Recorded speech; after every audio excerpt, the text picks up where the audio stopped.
Hello बच्चों, I hope जो हमने पहले पढ़ा था वो आपको अच्छी तरह याद हो चुका होगा और आपको समझ में भी आया होगा। तो लेट्स गो। अब हम पढ़ते हैं 8th class Urdu chapter number 3 लोकगीत के बारे में। आई होप ये चैप्टर भी आपको बहुत ही अच्छी तरह आसानी से समझ में आ जाएगा। तो ठीक है, ध्यान से पढ़ते हैं। ओके। लोकगीत उन गीतों को कहते हैं जो अवाम में बहुत मकबूल होते हैं। यानी लोकगीत अवाम जो होता है बेटा वो होता है आम लोग। ठीक है ना, जनता जिसे कहते हैं, आम लोग जनता वो अवाम होते हैं। ठीक है ना। तो क्या लोकगीत उन गीतों को कहते हैं जो अवाम में बहुत मकबूल यानी मशहूर होते हैं और जिन्हें अक्सर अवाम ही गाते हैं। यानी अवाम यानी वहां के लोग ही गाते हैं। ये गीत छपी हुई किताबों में कम मिलते हैं, यानी कि ये आपको छपी हुई किताबों में नहीं मिलेंगे। बहुत से लोकगीत ऐसे भी होते हैं जिनके बारे में हम ये भी नहीं जानते कि उनके खालिक कौन है। यानी बहुत सारे ऐसे लोकगीत भी हैं जिनका पता ही नहीं है कि किसने लिखा है, किसने गाया है पहली बार इन्हें। तो देखिए, लोकगीत ज्यादातर लोगों की जुबान पर होते हैं और एक नस्ल से दूसरी नस्ल तक पहुंचते रहते हैं। यानी एक नस्ल से दूसरी नस्ल यानी एक पीढ़ी से दूसरी पीढ़ी तक। यानी जब एक बार गा दिया गया तो वो हमेशा वो जो आने वाले उनके जो बच्चे हैं वो भी वही गीत को गाना पसंद करते हैं।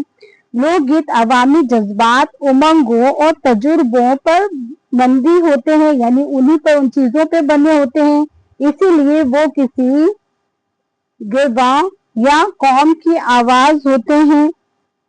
बाज औकात, औकात यानी वक्त की जमा जो होती है, प्लूरल वर्ड है बेटा ये, वक्त का प्लूरल औकात। ठीक है ना। बाज औकात उन गीतों में अवामी जिंदगी की मंजरकशी इस तरह होती है कि हमारे नजरों के सामने उनकी तस्वीर खिंच जाती है। मान लीजिए वो गीत जब भी गाया जाता है तो ऐसा लगता है कि वो सारे मंजर हमारी आंखों के सामने हो रहे हैं। ऐसा फील होता है कि वो हम कोई मूवी देख रहे हैं या कोई मंजर जो हो, गीत में जो वर्ड यूज आ रहे हैं वो चीज हम आंखों के सामने हमारे वो नजर आ रहे हैं, ऐसा फील होता है। तो लोकगीत ऐसे सुरीले और रसीले होते हैं कि पूरे बोल समझ में ना आए तब भी सुनने को जी चाहता है। यानी वो इतने ही अच्छे होते हैं लोकगीत कि हमें क्या लगता है कि हम बार बार सुनते जाएं तो हमें बहुत अच्छा लगता है। मिली जुली अनजानी कोशिशों से पैदा होने वाले इन गीतों में हर शख्स के लिए अपनायत और प्यार होता है, इसीलिए ये गीत आसानी से याद हो जाते हैं। यानी कि हर किसी के जुबान पे ये गीतें रट जाती है क्योंकि इसमें अपनायत होता है और आसान शब्दों का इस्तेमाल होता है। इनकी जुबान और ख्याल दोनों सादा होते हैं, यानी कि बहुत आसान शब्दों में ये गाया भी जाता है और हर चीज यानी कि पता चल जाता है कि क्या बोला जा रहा है। उन्हें गाने बजाने और उनसे लुत्फ लेने के लिए किसी बाकायदा इल्म की जरूरत नहीं होती। यानी किसी भी इल्म की जरूरत नहीं है कि आपको ये सीखना पड़ेगा, ऐसा कुछ नहीं है, बहुत आसान होते हैं।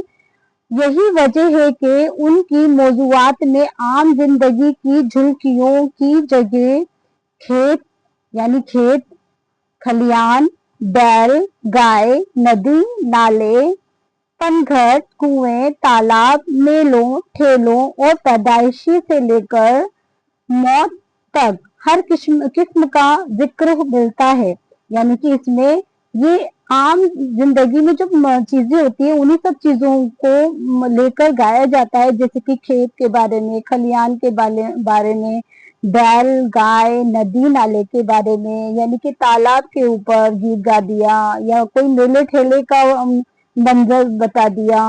और किसी की पैदाइश हुई तो उसके उसके ऊपर गीत गाया गया, और या किसी की मौत हो गई तो उसका वाक्य पेश करने के लिए गाया गया।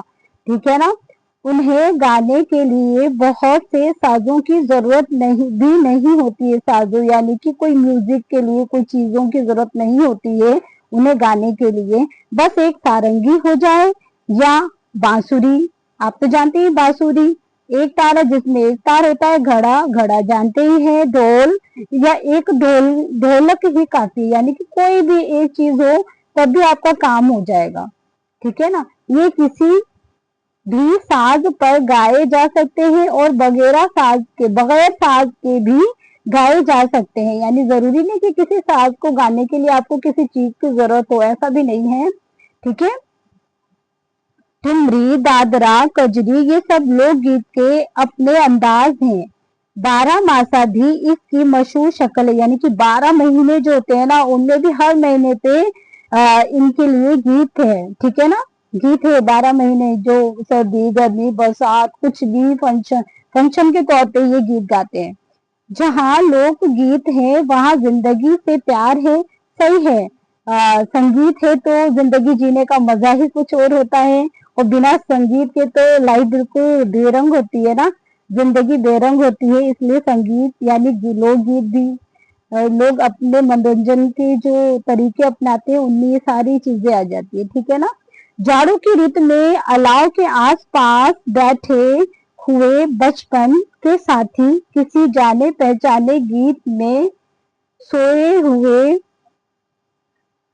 सपने जगाते हैं। चांदनी रातों में बचपन की सखियां जोड़ियों चूड़ियों की खमक और पायलों की झनकार से इन गीतों में चार चांद लगाती हैं। यानी कि जाड़ा जब सर्दी होती है तो कई बार ऐसा होता है ना, सब शाम को एक साथ बैठ जाते हैं, सब बच्चे बैठ गए, बड़े बैठ गए, बूढ़े बैठ गए, जवान भी, सब एक साथ बैठ के अब खाली में क्या किया जाए, पहले तो कुछ होता नहीं था ना, तो सब गीत गाना स्टार्ट करते थे, सभी मिलके गीत गाते थे। उसमें कोई चूड़ियां छनका रही हैं, कोई पायलों को वो कर रहे हैं, तो ठीक है ना। यानी इससे म्यूजिक बना लेते थे वो ऑटोमेटिक।